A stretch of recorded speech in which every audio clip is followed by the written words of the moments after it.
नमस्कार साथियों, मैं रमेश सिंह चंदेल एडवोकेट। आज मैं रेगुलर बेल मतलब जेल जाने के बाद बेल या फिर न्यायालय के समक्ष आत्मसमर्पण के बाद बेल के बारे में बताऊंगा कि किस प्रकार आप आत्मसमर्पण करके भी बेल लेते हैं और जेल जाने के बाद भी बेल होता है, और रेगुलर बेल क्या होता है। इस पर पूरा वीडियो मैं आज बनाऊंगा।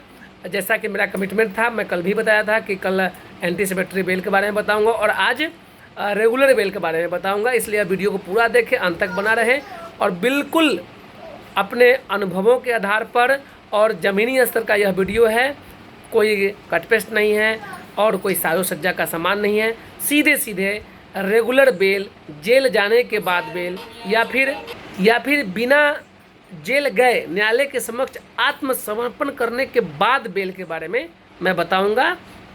अब मैं सीधे सीधे अपना डायग्राम पर लेके चलता हूं। इस वीडियो में आप बना रहें, अंत तक बना रहें। जैसा कि आप देख पा रहे हैं नियमित जमानत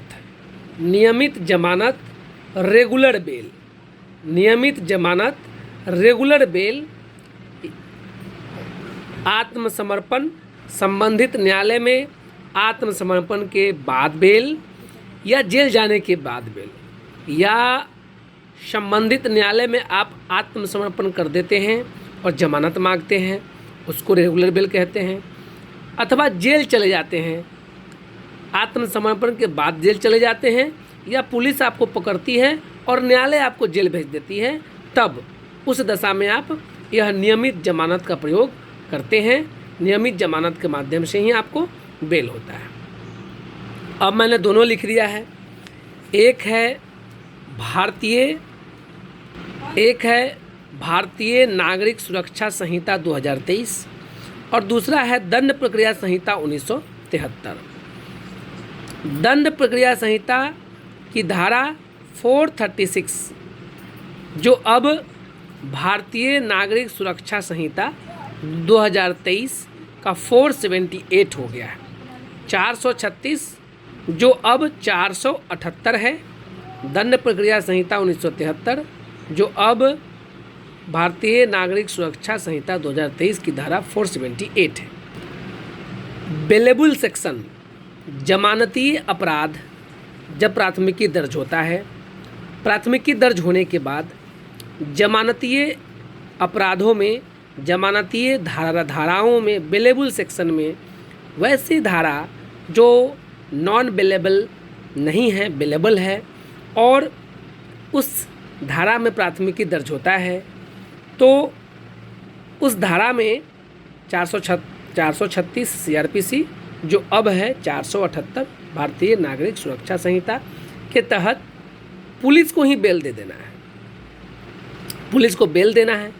हालांकि पुलिस मुफ्त में कोई काम करती नहीं है, मुफ्त में ही बेल देना है, पुलिस को मुफ्त में ही बेल देना है, जमानत देना है, एक बॉन्ड लेकर, लेकिन पुलिस तो मुफ्त में कोई काम करती नहीं है।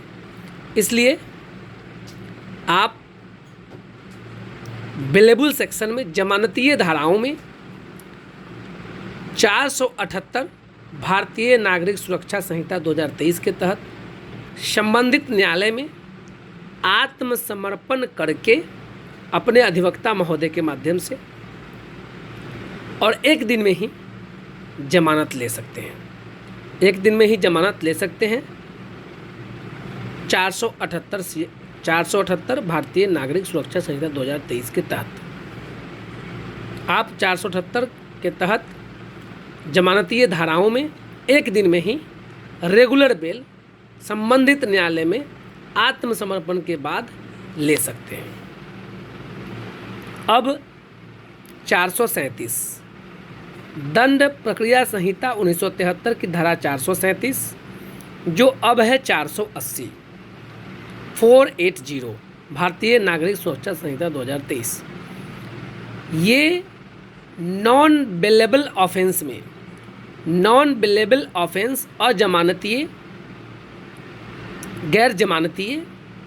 गैर जमानतीय अपराध जिसमें पुलिस को जमानत देने का पावर नहीं है, अथवा यूँ कहें एज पर गाइडलाइन ऑफ सर्वोच्च न्यायालय कि जो 7 साल से नीचे तक का जो ऑफेंस है नॉन बेलेबल वो भी हो सकता है, लेकिन उसमें पुलिस को लाभ देना है, पुलिस बेल देना है 35(3)(6)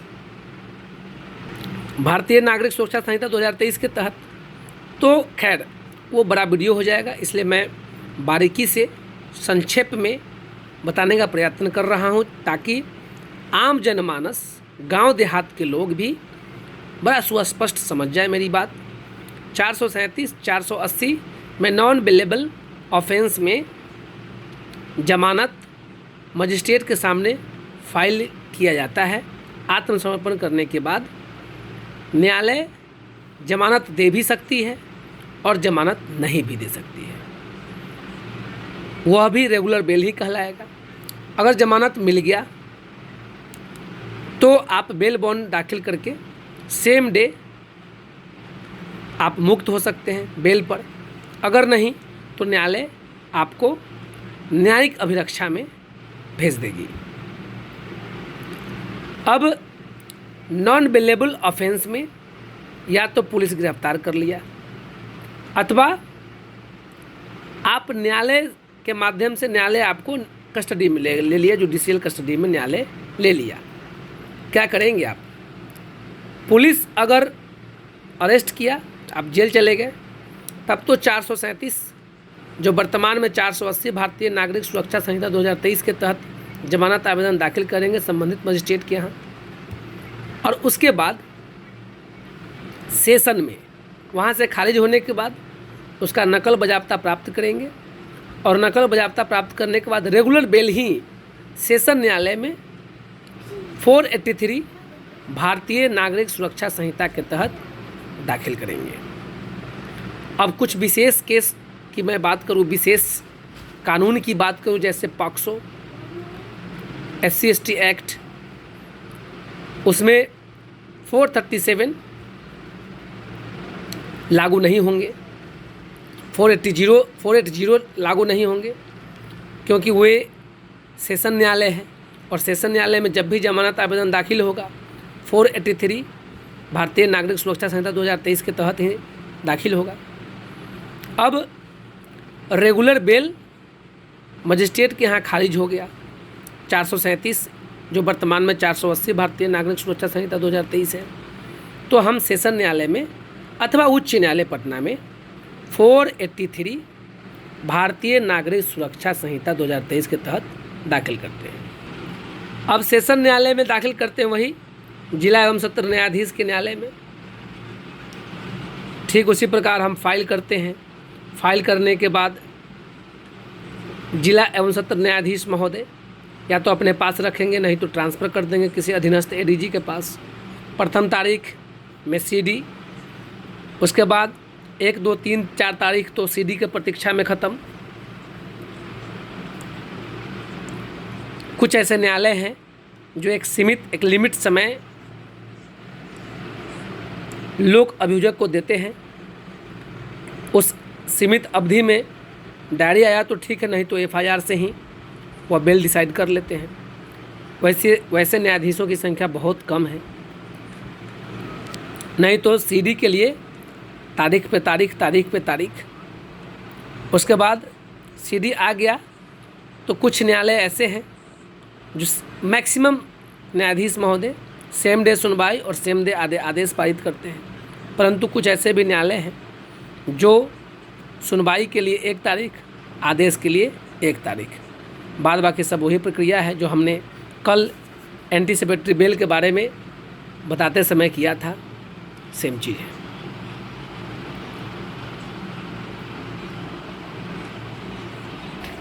साथियों, उम्मीद करता हूँ यह वीडियो अच्छी लगी होगी। ये रेगुलर बेल था जो मैंने बताया आप लोगों के समक्ष। पुलिस पकड़ लेती है तब आप रेगुलर बेल मजिस्ट्रेट के यहाँ ही भी फाइल करते हैं, उसके बाद सेशन न्यायालय में फाइल करते हैं। सेशन न्यायालय के बाद आप हाई कोर्ट में चले जाते हैं। हालांकि सेशन न्यायालय हाई कोर्ट में रेगुलर बेल जब दाखिल करते हैं तो सेक्शन वही है 483 भारतीय नागरिक सुरक्षा संहिता 2023। लेकिन मजिस्ट्रेट के सामने जब रेगुलर बेल दाखिल करते हैं तो 480 भारतीय नागरिक सुरक्षा संहिता 2023। कानून की बात मैं ख़त्म कर दूं तो जेल जाने के बाद जब बेल होता है, विशेष एक्ट को छोड़कर जब जेल जाता है अक्यूज्ड नॉन बेलेबल सेक्शन में, तो आप 2 जगह कम से कम और अधिक से अधिक 3 जगह जमानत आवेदन दाखिल करते हैं। 4 जगह भी हो सकता है। कैसे? जब पुलिस अरेस्ट करती है तो रेगुलर बेल संबंधित मजिस्ट्रेट के समक्ष दाखिल किए जाते हैं, वहाँ बेल खारिज होता है, आप नकल निकालते हैं, नकल में 2 या 3 दिन का समय लग जाता है। नकल बाज़ाब्ता प्राप्त करने के बाद आप जिला जज साहब के यहाँ बेल फाइल करते हैं, फिर वही प्रक्रिया जो हमने बताया था फॉलो करते हैं। और रेगुलर बेल में जिला जज साहब के यहाँ से हो गया तब तो ठीक है, आप निचली अदालत में जहाँ से आपने शुरू किया था वहाँ बंद पत्र दाखिल करिए, मुक्त हो जाएंगे। नहीं, अगर सेशन न्यायालय से भी बेल खारिज हो गया तब हाई कोर्ट में जाते हैं। हाई कोर्ट में 90% मामलों में जमानत हो ही जाता है। कुछ बड़ा और हीनियस क्राइम को छोड़ देते हैं तो हो ही जाता है। और हाई कोर्ट के बाद आप सर्वोच्च न्यायालय भी जा सकते हैं, सुप्रीम कोर्ट भी जा सकते हैं, सुप्रीम कोर्ट से भी जमानत होता है। इस तरह से ये पूरी वीडियो रेगुलर बेल पर है।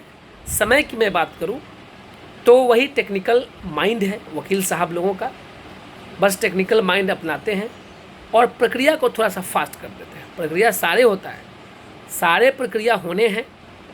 जज साहब भी चाहें तो प्रक्रिया को शॉर्टकट नहीं कर सकते हैं, प्रक्रिया में शॉर्टकट नहीं कर सकते हैं, प्रक्रिया पूरा होना है।